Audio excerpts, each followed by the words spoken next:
क्योंकि खेल के आयोजन में कतर ने जहरीले उपदेश देने वाले भारत के भगोड़े कुख्यात कट्टरपंथी इस्लामिक जाकिर नाइक को इस्लाम का प्रचार करने के लिए बुलाया है।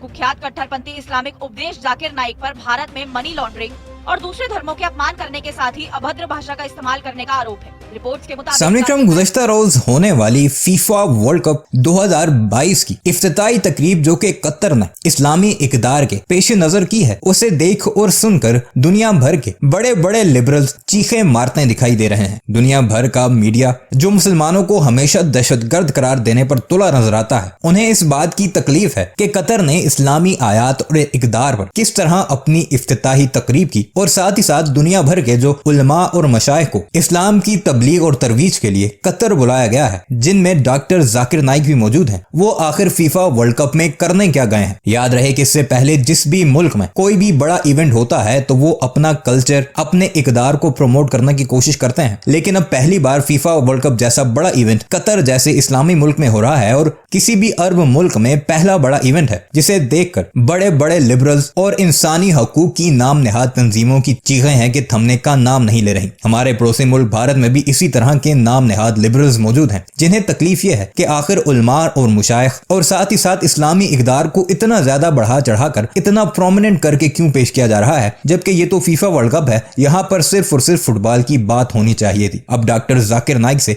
तो भारतीयों को एक खासी किस्म की तकलीफ है, जो अपनी वीडियोस में हम अक्सर और बेशतर आपको बताते भी नजर आए हैं, और इस सारे मामले को लेकर भारतीयों ने अलग ही एक प्रोपेगेंडा करना शुरू कर दिया है, जिससे उनकी तकलीफ भी जाहिर हो रही है। लेकिन अहम बात यह है कि कतर या किसी भी दूसरे इस्लामी मुल्क ने किसी भी लिबरल मुल्क या उसकी तंजीम को कोई भी लिफ्ट कराने से मुकम्मल तौर पर इनकार कर दिया है, और कतरी वज़ीर-ए-आज़म ने तो बाकायदा तौर पर इस बात का ऐलान किया है कि हमने हमेशा आपके इक़दार का ख्याल रखा है, तो हम भी ये उम्मीद करते हैं कि आप लोग जो हमारे मुल्क आ रहे हैं या जो हमारे मुल्क का ये बड़ा इवेंट देख रहे हैं, हमारे इक़दार और कल्चर का उसी तरह से ख्याल रखेंगे। आइए आपको लेकर चलते हैं और भारतीयों का इस सारे मामले पर वावेला सुनाते हैं, जिसे देखकर आपको इन पर हंसी भी आएगी और साथ ही साथ तरस भी। दुनिया के सबसे बड़े football tournament FIFA world cup 2022 की शुरुआत 20 नवंबर को कतर में हो चुकी है, लेकिन इस इस्लामिक देश की नीयत पर गंभीर सवाल उठे हैं, क्योंकि खेल के आयोजन में कतर ने जहरीले उपदेश देने वाले भारत के भगोड़े कुख्यात कट्टरपंथी इस्लामिक जाकिर नाइक को इस्लाम का प्रचार करने के लिए बुलाया है। कुख्यात कट्टरपंथी इस्लामिक उपदेश जाकिर नाइक पर भारत में मनी लॉन्ड्रिंग और दूसरे धर्मों के अपमान करने के साथ ही अभद्र भाषा का इस्तेमाल करने का आरोप है। रिपोर्ट्स के मुताबिक जाकिर नाइक दोहा पहुंच चुका है। जानकारी के मुताबिक कुख्यात कट्टरपंथी जाकिर देश में पूरे टूर्नामेंट के दौरान अलग अलग जगहों पर इस्लाम का प्रचार करने के लिए कई तकरीर करेगा। इसकी जानकारी कतरी राज्य के स्वामित्व वाले स्पोर्ट्स चैनल अलकास के प्रेजेंटर फैसल अल हाजरी ने भी ट्विटर पर दी है। उन्होंने ट्विटर पर लिखा कि प्रचारक शेख जाकिर नाइक विश्व कप के दौरान कतर में है और पूरे विश्व कप में कई मजहबी लेक्चर देगा। मशहूर एंटरटेनमेंट मैगजीन स्क्रीन मिक्स ने भी इस खबर की पुष्टि की है। मैगजीन ने लिखा है कि कतर में सबसे बड़े इस्लामिक उपदेशक डी जाकिर नाइक 2022 विश्व कप के दौरान तकरीर करेगा। दरअसल फीफा वर्ल्ड कप का आयोजन पहली बार मुस्लिम देश में हो रहा है। एक्सपर्ट इसे इस्लामिक प्रचार के टूल्स के रूप में देख रहे हैं। वहीं जाकिर नाइक के जहरीले भाषणों के कारण ब्रिटेन ने उस पर प्रतिबंध लगा रखा है। अब ऐसे शख्स को कतर की भारत विरोधी सरकार ने इस्लाम का प्रचार करने के लिए बुलाया है। ये वही कतर है जिसने विवादित भारतीय चित्रकार MF हुसैन को शरण दी थी। यही नहीं, नुपुर शर्मा विवाद में कतर ने भारत के खिलाफ कई बयान दिए थे। कतर ने भारतीय राजदूत को तलब किया था। अब उसी कतर ने हिंदुओं और अन्य धर्मों के खिलाफ विवादित बयान देने वाले जाकिर नाइक को बुलाया है। जाकिर नाइक पर आरोप है कि वे आत्मघाती बम हमलावरों का समर्थन करता है। जाकिर नाइक भारत का भगोड़ा अपराधी है। भारत ने धार्मिक समुदायों और समूहों के बीच शत्रुता, घृणा या दुर्भावना की भावनाओं को भड़काने और अपने अनुयायियों को उकसाने और मदद करने का आरोप लगाते हुए नाइक के इस्लामिक रिसर्च फाउंडेशन को संचालित करने से रोक दिया है।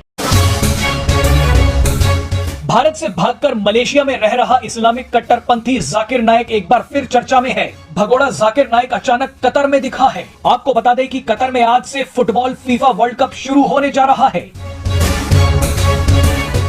अब बताया जा रहा है कि हिंदुओं और भारत के खिलाफ भड़काऊ भाषण देने वाला जाकिर नाइक अब पूरे फीफा वर्ल्ड कप के दौरान कतर में इस्लामिक उपदेश देने पहुंचा है। आपको बता दें कि जाकिर नाइक पर टेरर फंडिंग और आतंकवाद से जुड़ी गतिविधियों में शामिल होने के आरोप हैं। 2016 में ही जाकिर नाइक भारत छोड़कर मलेशिया भाग गया था, लेकिन अब कतर में जाकिर नाइक का दिखना भारत को गुस्सा दिला सकता है।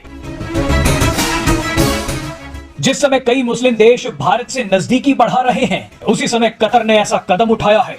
वैसे आपको याद दिला दे कि कतर ने नुपुर शर्मा मामले में भी भारत के खिलाफ काफी जहर उगला था। कतर ने भारतीय राजदूत तक को तलब कर लिया था। लेकिन अब यही कतर हिंदुओं का अपमान करने वाले जाकिर नाइक को दुनिया के सबसे बड़े खेल मुकाबलों में से एक फीफा वर्ल्ड कप के दौरान बुला रहा है।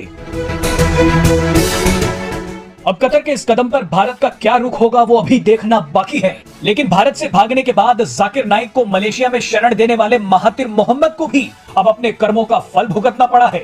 मलेशिया के पूर्व प्रधानमंत्री महातिर मोहम्मद को 53 साल में पहली बार चुनाव में करारी हार का सामना करना पड़ा है। ये वही महातिर मोहम्मद हैं जिन्होंने पाकिस्तान के नेता इमरान खान के साथ भी नजदीकियां बढ़ाई थीं और कई मुद्दों पर भारत का विरोध किया था। महातिर मोहम्मद ने ही भारत के भगोड़े इस्लामिक उपदेशक जाकिर नाइक को मलेशिया में शरण दी थी। साल 2019 में संयुक्त राष्ट्र महासभा में संबोधन के दौरान महातिर मोहम्मद ने कश्मीर का मुद्दा भी उठाया था। भारत के विदेश मंत्रालय ने इस पर कड़ी प्रतिक्रिया भी दी थी। भारत के रुख के बाद महातिर मोहम्मद ने माना था कि उनके कश्मीर पर दिए गए बयान के कारण भारत से रिश्ते खराब हुए हैं। ये सूत्रों के हवाले से खबर आ रही है। नेशनल इन्वेस्टिगेशन यानी कि NIA जो एजेंसी है और साथ ही ED वो लंबे अरसे से जाकिर नाइक की तलाश में है। भारत का मोस्ट वांटेड और भगोड़ा है जाकिर नाइक, जिस पर मनी लॉन्ड्रिंग के मामले दर्ज हैं, जिस पर हेट स्पीच के मामले दर्ज हैं और मलेशिया में उसने अपना ठिकाना बनाया हुआ है। लेकिन फिलहाल जानकारी यही सामने आ रही है कि मलेशिया से कतर पहुंचा हुआ है जाकिर नाइक, चूंकि फुटबॉल वर्ल्ड कप वहां पर शुरू होना है। लेकिन उससे पहले ये कतर की टीम को कतर में इस्लामिक लेक्चर में शामिल होगा, इसीलिए बुलाया गया है। जानकारी 2022 फीफा वर्ल्ड कप के दौरान जाकिर नाइक टूर्नामेंट में शामिल होने वाले कतर के खिलाड़ियों को एक रिलीजियस लेक्चर भी देगा। भारतीय जांच एजेंसियों को जाकिर नाइक की लंबे वक्त से तलाश है। कतर में जाने से पहले वो मलेशिया में था।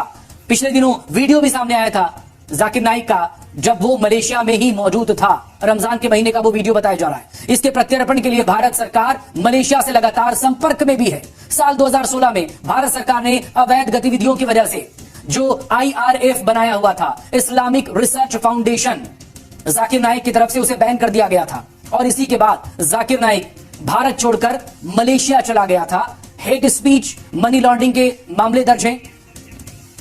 स्वामी चक्रवाणी हिंदू महासभा के अध्यक्ष इस वक्त हमारे साथ जुड़ गए। हमारे साथ स्वामी जी, जाकिर नाइक के बारे में खबर ही आ रही है, जो कि भारत का भगोड़ा है, मोस्ट वांटेड है, वो कतर में मौजूद है और वहां पर world cup, FIFA football world cup से पहले एक रिलीजियस लेक्चर देगा। देखिए मकसूद की सबसे बड़ी बात यह है कि जो देश का भगोड़ा है, जो भारत सरकार खुद ही और न्यायालय उसको भगोड़ा घोषित किया, उसको जो है कतर में इस प्रकार से स्थान देना, ये अपने आप में वैसे ही है जैसे मक्का में जाके अल जवाहिरी जो है और वो आईसिस का जो सरगना था वो जाकर के स्पीच दिया। ये बड़ा दुर्भाग्यपूर्ण है। ये आतंकवाद को बढ़ावा देना। जाकिर नाइक जिसके इशारों पे कितने जगह बांग्लादेश से लेके कई जगह आतंकी घटनाएं हुई, जिन लोगों ने जब पकड़े गए तो बताया कि हाँ उनसे हमने प्रेरणा लेके किया, और उस व्यक्ति को इस तरह से महत्व देना निश्चित रूप से ये कतर का ये गलत निर्णय है। मेरी ये मान है कि भारत की सरकार उन पर दबाव डाले कि उसको किसी भी तरीके से इस तरह का सम्मान देना, ये अपने आप में आतंकवाद को एक तरह से बढ़ावा देने के बराबर होगा।